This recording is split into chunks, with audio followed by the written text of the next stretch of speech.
Hello friends, welcome to panic Pandi horror stories. நான் உங்கள் முத்துப்பாண்டியன். இன்னைக்கு நம்ம பார்க்க போற இந்த சம்பவத்துல புதிதாக வயசுக்கு வந்த ஒரு பொண்ணு அவங்க சொந்தக்காரங்களோட சேர்ந்து குலதெய்வ வழிபாட்டுக்காக மாட்டு வண்டியில போயிருக்காங்க. அப்படி நள்ளிரவு நேரத்துல காட்டு வழி பாதையில பயணம் பண்ணும்போது அந்த பகுதியில் அலைஞ்சுக்கிட்டு இருந்த ஒரு இரத்த காட்டேரியோட பிடியில சிக்கிக்கிறாங்க. அந்த இரத்த காட்டேரி அந்த பொண்ணோட தலைமுடிய கொத்தா பிடிச்சு காட்டுக்குள்ள இழுத்துட்டு போயிருக்கு. அந்த பொண்ணோட அப்பா அம்மா சொந்த பந்தங்களாலே அந்த இரத்த காட்டேரிட்ட இருந்து அந்த பொண்ணை காப்பாற்ற முடியல. அதற்கு பிறகு அந்த பொண்ணு இரத்த காட்டேரிட்ட இருந்து எப்படி தப்பிச்சாங்க, அவங்கள யார் காப்பாத்துனதுன்ற அதிபயங்கர அமானுஷ்ய திகில் உண்மை சம்பவத்தை கொஞ்சம் கூட த்ரில்லிங் குறையாம அப்படியே இந்த வீடியோல பார்க்க போறோம். இந்த வீடியோவை இதயம் பலவீனமானவர்கள், ஹார்ட் பேஷண்ட் இரவு நேரங்கள்ல தனியா பார்க்கறத தவிர்த்துருங்க. ஏன்னா இந்த வீடியோ அந்த அளவுக்கு பயங்கர டெரிஃபையிங்கா இருக்கும்.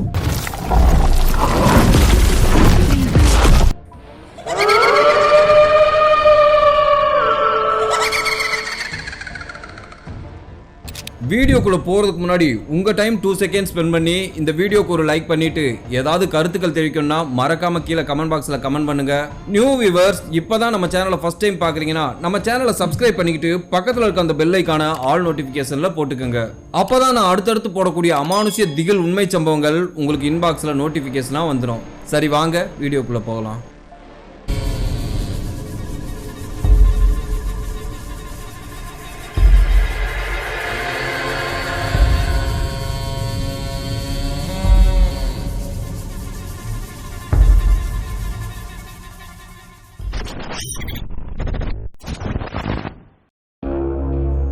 இந்த அமானுஷ்ய சம்பவம் நான் இன்ட்ரோல சொன்னது மாதிரி 1970ஆம் ஆண்டு விருதுநகர் மாவட்டம் சாத்தூருக்கு அருகாமையில் இருக்கக்கூடிய ஒரு அழகிய கிராமத்துல தான் நடந்திருக்கு.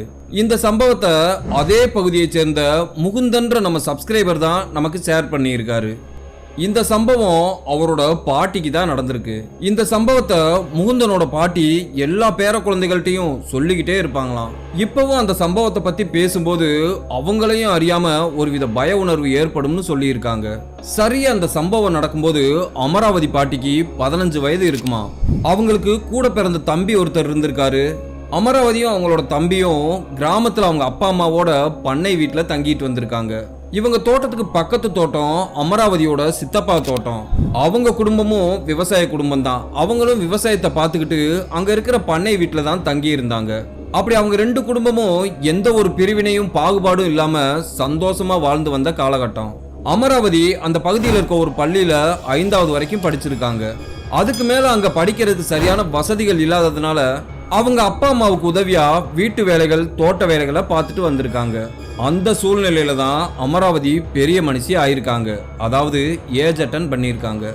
என்னதான் அமராவதி பெரிய பொண்ணு ஆனாலும் அவங்களோட குறும்புத்தனம் அவங்கள விட்டு போகல. தன்னோட தம்பியோட சேர்ந்து வயல்வெளி, தோட்டங்காடுகள்ல ஆட்டம் போடுறது, கேணி குளத்துல குளிக்கிறதுன்னு அவங்களோட இளமை காலத்தை சந்தோஷமா கழிச்சிருக்காங்க.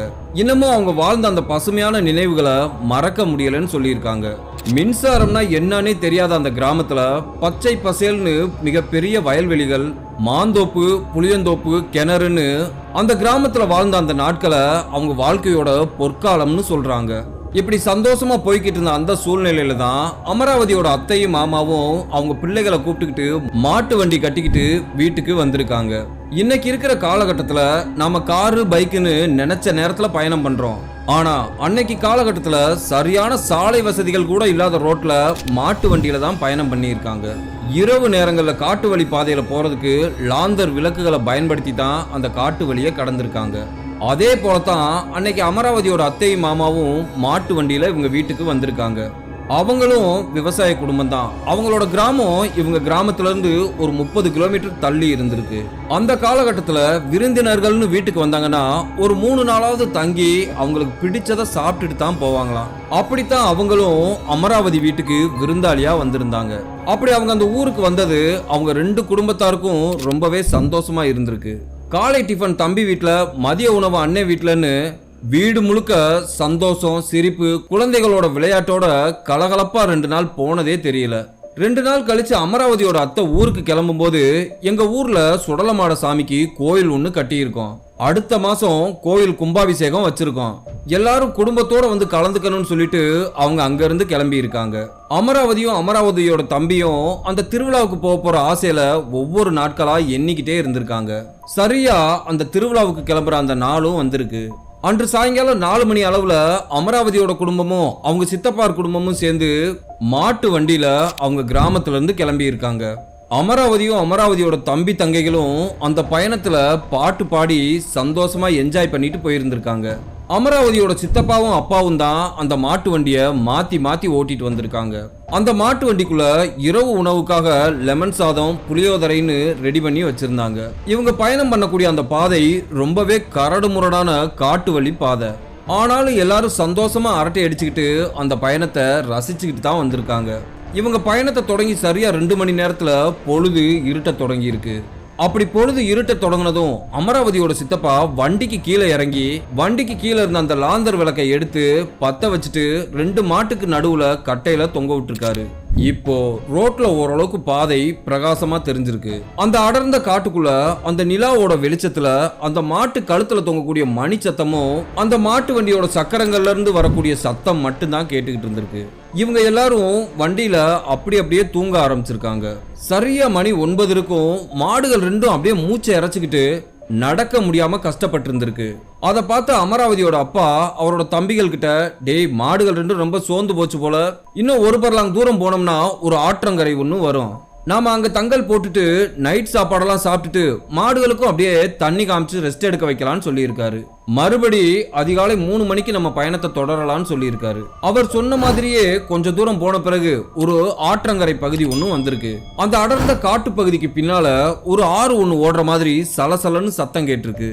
அமராவதியோட அப்பா அந்த இடத்துல வண்டியை நிறுத்திட்டு, எல்லாரும் கீழே இறங்குங்க, நம்ம நைட் சாப்பாடு சாப்பிட்டுட்டு இந்த இடத்துல தங்கிட்டு காலையில கிளம்பலாம்னு சொல்லியிருக்காரு. இப்போ எல்லாரும் வண்டியில இருந்து கீழே இறங்கி இருக்காங்க. அங்க இருக்கிற ஒரு புளிய மரத்தடியில பெரிய ஜம்மு காலத்தை விரிச்சு எல்லாரும் அதுல உட்கார்ந்து இருந்திருக்காங்க. அந்த இடம் நைட் நேரத்துல பாக்குறதுக்கே அவ்வளவு பசுமையா குளிர்ச்சியா இருந்திருக்கு. பக்கத்துல அந்த ஆத்துல ஓடுற அந்த நீரோடையோட சத்தம் கேட்கறதுக்கே ரொம்ப ரம்யமா இருந்திருக்கு.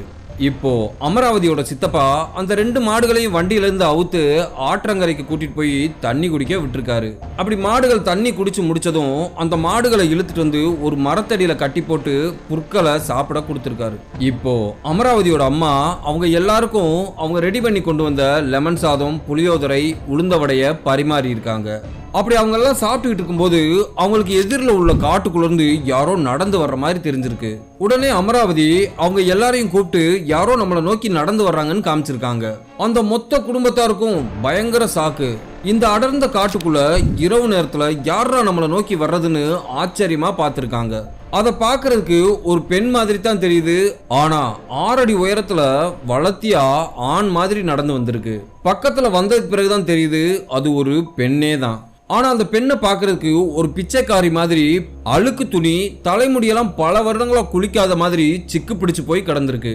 அந்த பெண்ணோட தோற்றத்தை பார்க்கறதுக்கே ஒரு மாதிரி விகாரமா தெரிஞ்சிருக்கு. அந்த பெண் வர்றதை பார்த்த அமராவதியோட அப்பா பக்கத்துல போய் யாருன்னு விசாரிச்சிருக்காரு. யார்மா நீ இந்நேரத்துக்கு இந்த காட்டுக்குள்ள என்ன பண்ணிக்கிட்டு இருக்கன்னு கேட்டிருக்காரு. அதுக்கு அந்த பெண் அமராவதியோட அப்பாவை நிமிந்து பார்த்துட்டு, சாமி நாங்க இந்த பகுதியில ஊசி பாசி விக்கிறவங்க சாமி, எங்க வீட்டுக்காரரும் நானும் ஒரு வேலையா இந்த பக்கம் வந்தோம். ஆனா அந்த ஆளு என்னைய தனியா விட்டுட்டு எங்க போச்சுன்னு தெரியல, ரொம்ப பசிக்குது, கொஞ்சம் சோறு இருந்தா போடுங்க சாமின்னு கேட்டிருக்கு. அந்த பெண் இந்த மாதிரி சொன்னதும் அமராவதியோட அப்பா இறக்கப்பட்டு, சரி இங்கனே உட்காரு, சாப்பாடு கொண்டு வர சொல்றேன்ட்டு இவங்க எல்லாரும் சாப்பிட்டுக்கிட்டு இருக்க இடத்துக்கு வந்திருக்காரு.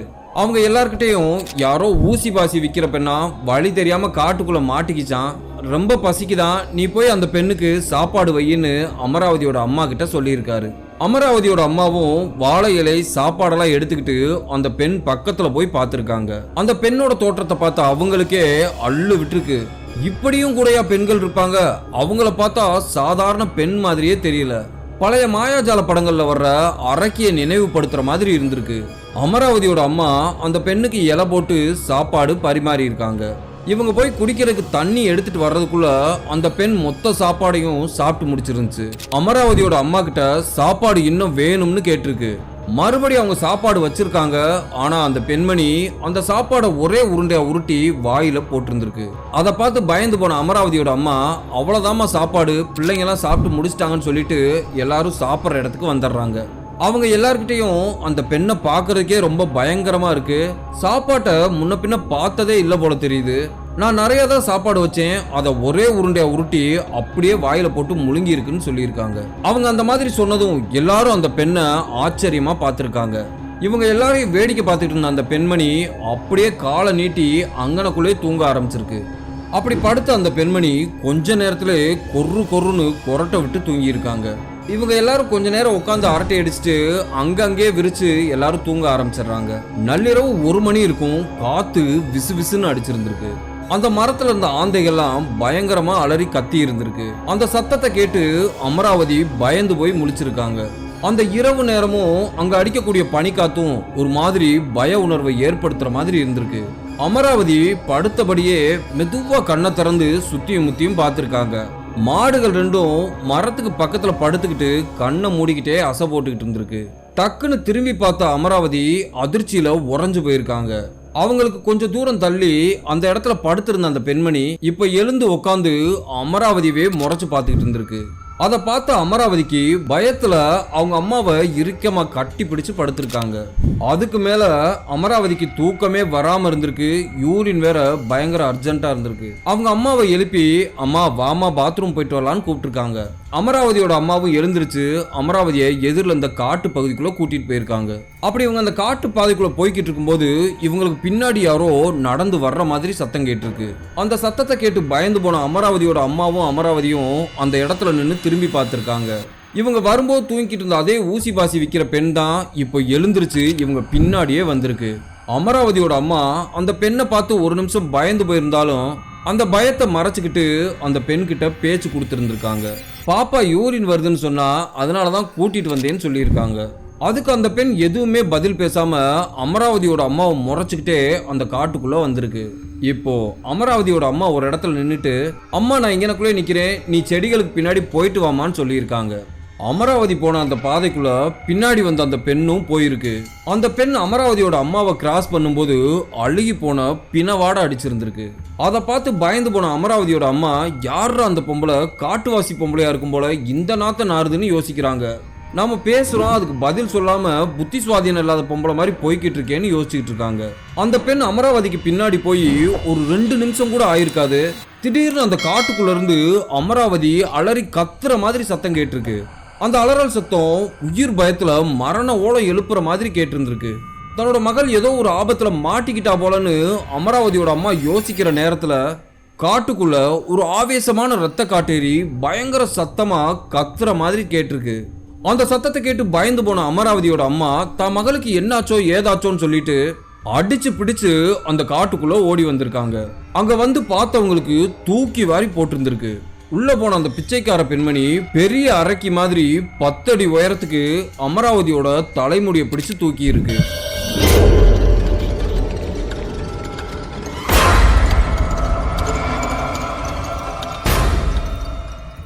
அதை பார்த்து அமராவதியோட அம்மா அலறி கத்தி இருக்காங்க. ஐயோ பிள்ளைய காப்பாத்துங்க காப்பாத்துங்கன்னு சத்தமா கத்தி இருக்காங்க. இவங்க எல்லாரும் படுத்திருந்த இடத்துல மாடுகள் ரெண்டும் மிரண்டு போய் கைத்தை அத்துக்கிட்டு ஓடுறதுக்கு முயற்சி பண்ணி இருந்திருக்கு. காத்து வேற சூறாவளி காத்து மாதிரி பயங்கர புயல் காத்து அடிச்சிருக்கு. அமராவதியும் அமராவதியோட அம்மாவும் கத்துற சத்தத்தையும் தாண்டி கூடவே ஒரு குரல் பயங்கர சத்தத்தோட சிரிக்கிற மாதிரி கேட்டிருக்கு. அந்த சத்தத்தை கேட்டு எல்லாரும் பதறி அடிச்சுட்டு முழிச்சிருந்திருக்காங்க. அந்த இடத்துல என்ன நடக்குதுன்னே தெரியல. அந்த அளவுக்கு அந்த இடம் பயங்கர அமானுஷ்யமா காட்சி அளிச்சிருக்கு. அப்போ அமராவதியோட அப்பாவும் சித்தப்பாவும் அந்த சத்தம் வர்ற திசையை நோக்கி ஓடி இருக்காங்க. உள்ள வந்து பார்த்தவங்களுக்கு அள்ளு விட்டுருச்சு. அப்படி அவங்க அங்க என்ன பார்த்தாங்கன்னா, அமராவதியோட அம்மா மயங்கி அந்த இடத்துல தரையில விழுந்து கிடக்குறாங்க. ஒரு ரத்த காட்டேரி அமராவதியோட தலைமுடியை பிடிச்சு தரதரன்னு இழுத்துக்கிட்டு காட்டுக்குள்ள போய்கிட்டு இருக்கு. அதை பார்த்து அமராவதியோட அப்பாவும் சித்தப்பாவும் என்ன பண்றதுன்னே தெரியாம உறைஞ்சு போய் நின்று இருந்திருக்காங்க. ஏய் யார் நீ, எதுக்காக எங்க பிள்ளைய இழுத்துட்டு போறேன்னு சொல்லி கத்திக்கிட்டே பின்னாடியே ஓடி வந்திருக்காங்க. அப்படி அவங்க கத்துனதும் அந்த ரத்த காட்டேரி திரும்பி அவங்க 2 பேத்தையும் பார்த்துருக்கு. அதை பார்க்கறதுக்கு எப்படி இருந்துச்சுன்னா, தலைமுடியெல்லாம் விரிச்சு போட்டு பாதி முகம் அழுகிய நிலையில நாக்கெல்லாம் நீட்டிக்கிட்டு பார்க்கவே ரொம்ப கொடூரமா இருந்திருக்கு. இப்போ அந்த ரத்த காட்டேரி என்ன சொல்லுதுன்னா, எனக்கே ரொம்ப நாள் கழிச்சு இப்பதான் ஒரு கன்னி பொண்ணு சிக்கி இருக்கா. அவளோட ரத்தத்தை நான் ஆசை தீர குடிக்கணும், என்ன தொந்தரவு பண்ணாம எல்லாரும் இங்க இருந்து போங்கன்னு சொல்லியிருக்கு. அமராவதியோட அப்பா ஓடி போய் அமராவதியோட காலை பிடிச்சு இழுக்கிறதுக்கு முயற்சி பண்ணியிருக்காரு. அப்போ அந்த ரத்த காட்டேரி அதோட முடியிலிருந்து ஒரு கத்தையை எடுத்து சடார்னு அவர் முதுகுல அடிச்சிருக்கு. இரும்பு கம்பிய பழுக்க காய்ச்சி முதுகுல சூடு போட்ட மாதிரி அலறி கத்தி இருக்காரு. அவங்க யாராலையும் அந்த ரத்த காட்டேரிக்கு பக்கத்துல கூட நெருங்க முடியல. அந்த நேரத்துல அமராவதியோட அப்பாவுக்கும் சித்தப்பாவுக்கும் என்ன செய்யறதுனே தெரியல. தன்னோட மகளை இந்த மாதிரி இழுத்துட்டு போகுதேன்னு செய்யறது அறியாம திகச்சு போய் நின்று இருந்திருக்காங்க. அப்பதான் அமராவதியோட சித்தப்பா சுடலை மாடா எங்களை காப்பாத்துப்பான்னு கத்தி கதறி இருக்காரு. அந்த நேரத்துல ஆத்தங்கரைக்கு சைட்ல இருந்து ஒரு குதிரையோட காலடி சத்தம் கேட்டிருக்கு. அந்த இடத்துல ஏற்பட்ட ஒரு மின்னல் ஒளி கண்ணை பறிச்சுக்கிட்டு பாக்குறதுக்கே பிரகாசமா இருந்திருக்கு. அந்த இடம் முழுக்க சந்தனம், ஜவ்வாது, விபூதின்னு பூஜை பொருட்களோட வாசனை கமகமன்னு வீசி இருந்திருக்கு. வெள்ளை கலர் குதிரையில சுடலமாட சாமியே வர்ற மாதிரி தெரிஞ்சிருக்கு. நேரா அந்த ரத்த காட்டேரிக்கு பக்கத்துல போய் அவர் கையில வச்சிருந்த தீப்பந்தத்தாலே ஒரு அடி அடிச்சிருக்காரு. சுடலை மாடசாமி அடிச்சதும் அந்த ரத்த காட்டேரி அமராவதியோட தலைமுடியை விட்டுட்டு வீச்சுன்னு அலறி கத்தி இருந்திருக்கு. இப்போ கீழே இறங்கின சுடலை மாடசாமி அந்த ரத்த காட்டேரியை தரையில போட்டு தன்னோட காலால மிதிச்சிருக்காரு. இப்ப அந்த ரத்த காட்டேரியோட உருவம் கண்ணுக்கே தெரியாம சின்னதா மாறி காத்துல புகை மாதிரி மறைஞ்சிருக்கு. அமராவதி அந்த இடத்துல இருந்து எழுந்திருச்சு தட்டு தடுமாறி அவங்க அப்பாவை நோக்கி ஓடி வந்திருக்காங்க. அப்போ அந்த இடமே பயங்கர நிசப்தமா இருந்திருக்கு. சாமி எந்த வழியில வந்துச்சோ அந்த வழியிலே மின்னல் மாதிரி மறைஞ்சிருக்கு. இப்போ அமராவதியோட குடும்பத்தார் சுடலைமாடா எங்களை நல்லபடியா காப்பாத்திட்ட, உன்னோட சன்னதிக்கு வந்து நாங்க ரெட்டக்கெடா வெற்றோம்னு மனதார வேண்டி இருக்காங்க. மறுநாள் காலையில பொழுது விடிஞ்சதும் நல்லபடியா கோயில் கும்பாபிஷேகத்துல கலந்துக்கிறாங்க. அந்த கும்பாபிஷேகத்துல ரெட்டக்கெடா வெட்டி காணிக்க செலுத்தினாங்களாம். இப்பவும் அமராவதி பாட்டி அந்த சம்பவத்தை நினைச்சாலே புல்லரிக்குதுன்னு சொல்லியிருக்காங்க. இந்த வீடியோ உண்மையிலே உங்களுக்கு ரொம்ப பிடிச்சிருக்குன்னு நினைக்கிறேன். அப்படி உண்மையிலே பிடிச்சிருந்துச்சுன்னா இந்த வீடியோக்கு ஒரு லைக் பண்ணுங்க. ஏதாவது கருத்துக்கள் தெரிவிக்கணும்னா மறக்காம கீழே கமெண்ட் பாக்ஸ்ல கமெண்ட் பண்ணுங்க. அடுத்து உங்களை நான் இதே மாதிரி ஒரு அமானுஷ்ய திகில் சம்பவத்தோட வந்து சந்திக்கிறேன். பாய்.